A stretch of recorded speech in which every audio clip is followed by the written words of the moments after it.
Hello and welcome to this little video of Easter eggs and things you may have missed in the penultimate Bobby Normal book, Bobby Normal and the Fallen. Now, please take a little moment just to give this video a like, and why not consider subscribing? You can even leave some comments down below. I really enjoy making these videos, so I love chatting about my books. But it's even nicer if people get to see them. And the more you interact with them, the more YouTube says to other people, here you go, here's something you might like. So just quickly share the love. And before I carry on, I just want to say a big thank you and a shout out to all the patrons and Kickstarters that helped to make my book and also this video happen. Kevin Denwood, Jacob Matz, Paul Lewis, Gemma Innes, Stephen Logan, Charlotte Smith, Nadine Shinfield, Charlie, Debs, Ron Chick, Becca Pierce, Rebecca Boo Hardy, Simon Brindley, Rebecca Armstrong, A. Holmes and Ravanna. Thank you very much, guys. You're awesome. If you would like to hear your name cried out across the internet at random intervals, why not consider subscribing to my Patreon book club? Membership starts from just £1 a month and higher levels even get free books, which is an absolute bonus. There's links down below or just head over to aschambers.co.uk.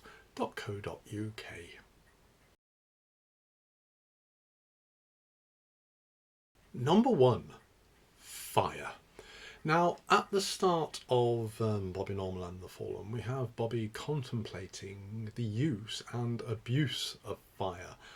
Fire is a topic that crops up quite a lot in the stories set in the Divergent Lands.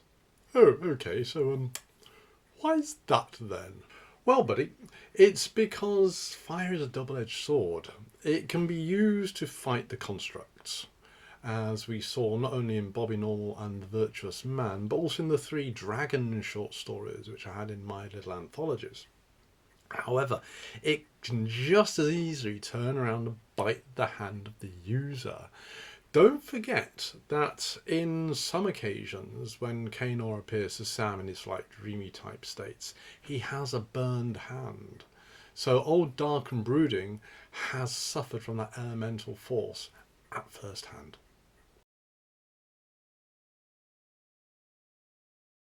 Number 2, Cutter. Now, I know Cutter is a firm fan favourite. I've had numerous readers say, oh, we love him, he's such a great character.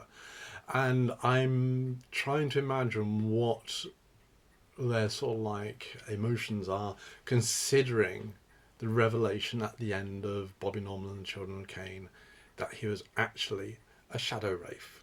And not only that, but it turns out he was the shadow wraith who executed Bobby's father.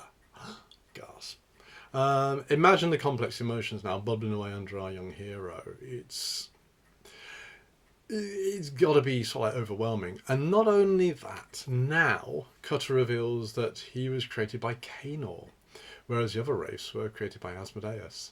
In short, he was the first. He was the template. He was Kanor's prime creation.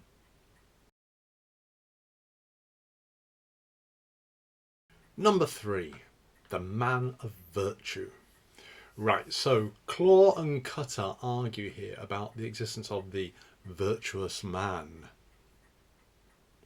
Who was he again? I'm only a cat, I tend to forget these things. It's nothing to do with food and fuss.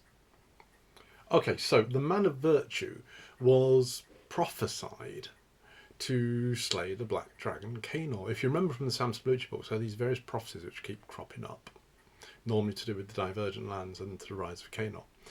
Well, anyway, Claw is obsessed with finding this person. So who does he think he is then? Well, that's the thing. Claw is convinced that it's Sam Spillucci, whereas Cutter claims that our famous and famed paranormal investigator is actually long dead. Now, this will be paralleled in conversations that will come about in Sam Spillucci Lux Eterna in 2024. So, watch out for those. Number 4, Asherah. Yeah, I've got to mention Asherah at some point because she's one of my favourite characters. Anyway, here, Cutter is referring to Asherah as the one who created the first constructs. If you've read the Sam Spillucci books, then you'll already know that. Back in ancient Egypt, she created them to overthrow the bloodline, who had basically done the dirty on Asmodeus. And this was mentioned in Sam Spillucci, Fury of the Fallen. Number 5, Bobby's Dream. So, I like dreams. I use them a lot. It's only right that Bobby has a few, isn't it? We have Bobby having a very restless night's sleep. Not only does he dream about his father's execution, because of course, they've been talking about it, what with Cutter, but he also dreams of an old woman with watery eyes who takes him to a solitary tree where a crone, a woman, and a girl choose Bobby for a task. Now, those of you who've read the short story Family Reunion will probably recognise this latest major player in the Spillucciverse. This is the Abyss. Okay, so I need to make some notes on this. Who's she then? Okay, ready? Creation 101. When heaven was created, beyond was also created as a sort of byproduct. You had a place where God was, you had a place where God wasn't. To keep the two realms separate, a mighty ocean was fashioned to flow between them. And it was a sentient ocean, a sentient sea, it could think. And this was the Abyss. The thing is, not only is she a metaphysical barrier, but she's also omniscient, as she flows through time as well as space. So she knows everything that has happened and everything that will happen. And as the stories develop, we can start to see there's certain things which are going to happen that she's not happy about. Number 6, Katie. So here we have Katie run away and Bobby pursues her. This little scene mirrors others in the Bobby Normal books, where we see the sibling relationship when no one else is around. Bobby comes across as the practical sibling, whereas Katie is always thinking about what's beyond, what could be, what might she do. The things that aren't directly in front of her. Back in the first book, she wanted to know what the name of the moon was. In book 3, she sought out their destroyed home. With each conversation, we see more and more anger, more and more darkness edging into the little 8-year-old.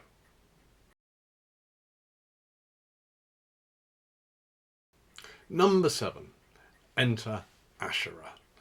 Bobby and Katie are attacked by a pack of wild dogs, and it looks like their luck has run out as the dogs trap them.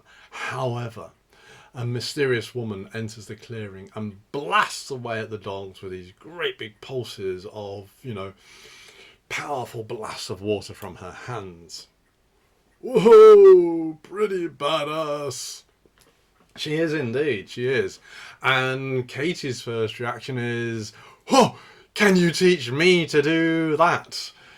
She has no fear of this mysterious woman. Instead, she wants her power.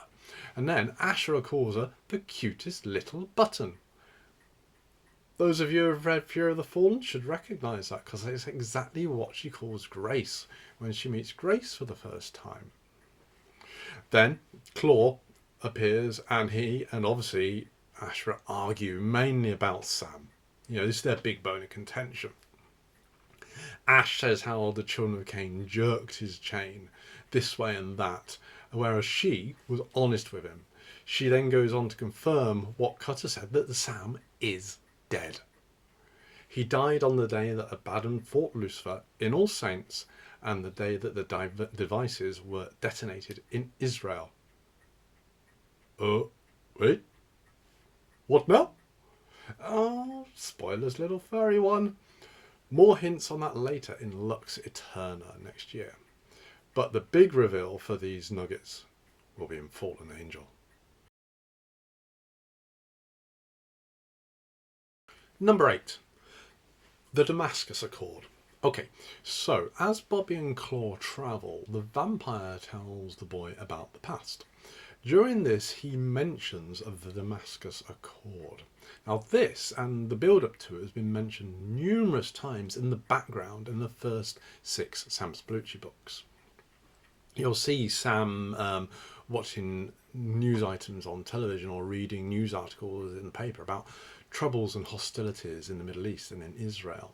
Then in Fury of the Fallen, he and Ashra actually watch television as the politicians meet in Damascus to settle the matter once and for all. However, politics. Claw says that the Accord was an utter failure. It even led to a mysterious assassination of the American president on the day that the devices went off. Again, gotta wait for Fallen Angel for that one. Number 9, the Archangel Michael.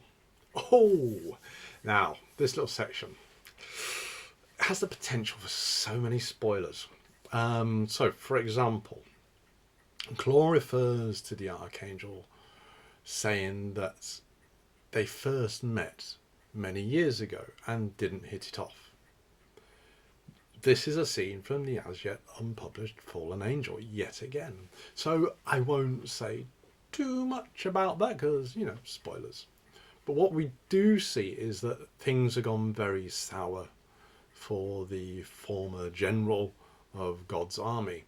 He's now living as a hermit with his own band of attack sheep.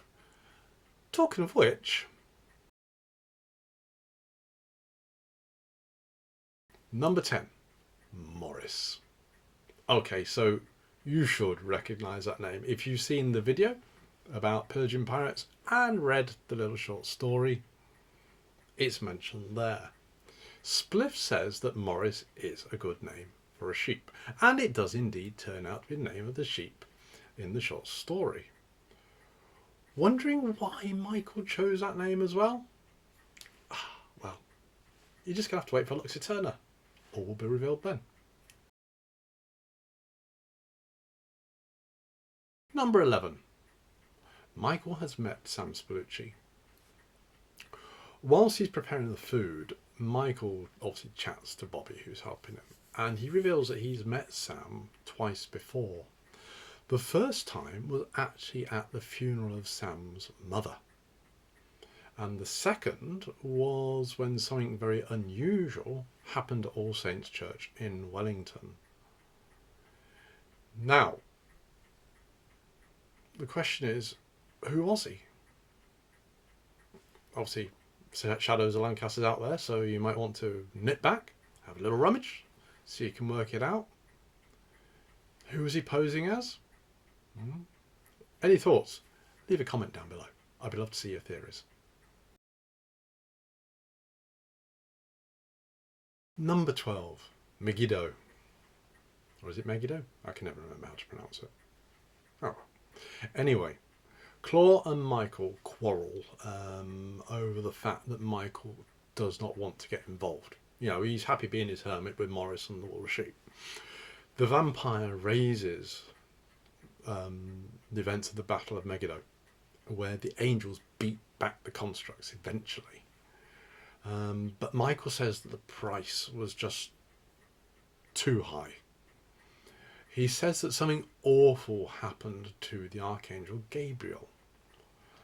The other Archangel used the potency in order to help beat the constructs, but he paid a terrible price. He ended up in a place that angels see as hell. Yes, readers, somebody else has also gone beyond, which leaves a nice little breadcrumb trail for our line of suspects for the big bad, Kanor.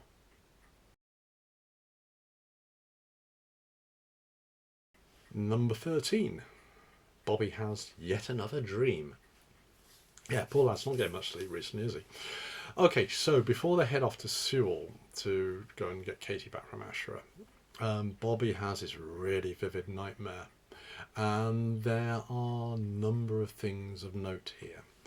First is the blood red flowers that Katie is collecting.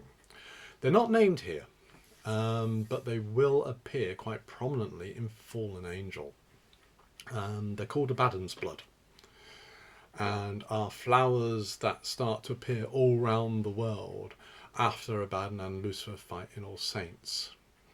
Now, the next thing of note is the fact that Katie is apparently in this dream a vampire.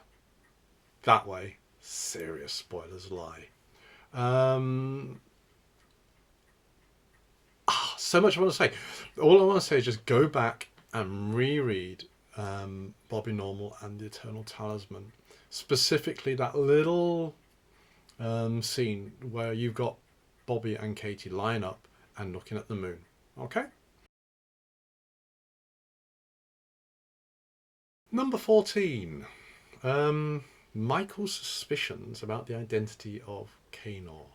So, as the three adventurers ride on their GG's horses to rescue Katie, Bobby quizzes the Archangel about the time before the divergence. You know, obviously he's interested. All he's known is the divergent land, so every chance he gets, he wants to know more and more about what life was like before.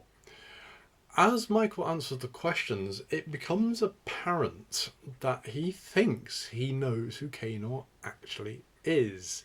This is quite a big first for Splucciverse, as up until now, Old Dark and Hooded really has been shrouded in mystery. Sam's had inclinations. He knows certain facts about him. He knows, for example, that Kanor has escaped beyond. So whoever Kanor was in beyond at some point. But Michael feels, yeah, he knows who it should be. According to the Archangel, after the Battle of Megiddo, someone he knew changed. Which again could fit with Kanor. We know that Kanor was, somebody who existed and became Kanor.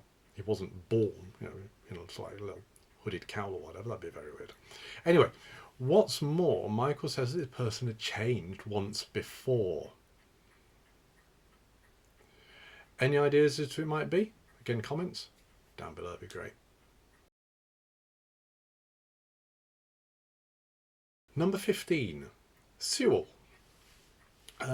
So Sewell is actually based on Sywell, down in Northamptonshire near where I grew up. There was a great big reservoir there, and a lot of sort of like the areas which I use in this part of the Divergent Lands are down there. I've done videos on this before. If you have a look at my YouTube channel, you should be able to find them. But we have our merry band of travellers arrived there, and we're treated somewhat of a surprise. It's not like anywhere else in the Divergent Lands. The Divergent Lands are scorched earth, people living in poverty. Here, however, the fields are being tended, there's a lack of squalor, and it's actually clean. Michael dismisses it offhand as being part of Ashra's vanity. She doesn't want her slaves to be filthy, she wants pretty slaves. But is it really? We know in Fury of the Fallen that the female angel is a very complex and mercurial being. We also know that she feels a lot of guilt for her past transgressions. Remember the nightmares she had when she was staying with Sam. She has this fear of ending up in angel hell, this fear of ending up beyond. What if she's trying to make the best of a bad thing? What if she's trying to be good? What if she's trying to look after those under her control? What if she's trying to turn herself around? This is a thought which will be explored more in Sam Spiritual Lux Eterna, and will actually really come to a head in the Divergent Lands trilogy. Number 16, Pair of Children. When Michael pretends to betray Claw and Bobby, he suggests that Ashra could have her own pair of powerful children. So this obviously is a reference to the twins, Alec and Amanda. We know that there is something special about them, as the children of Cain were instructed to find them. It's one of their 3 tenets. This sort of begs the question, as have been mentioned, where are they now?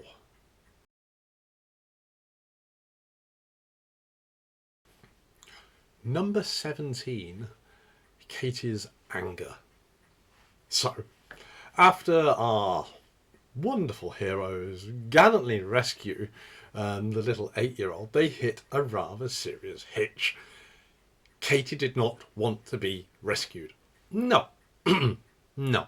She was enjoying being with Ashra. Not only that, but she claims that Ashra hates Kanor. She says that he killed the only man who was ever kind to her. Uh-oh. Oh no. That sounds ominous. Is it Sam? Yep. It looks like it, buddy. It would appear that Ashra has said that old Dark and Hooded is going to bump off our one and only paranormal investigator.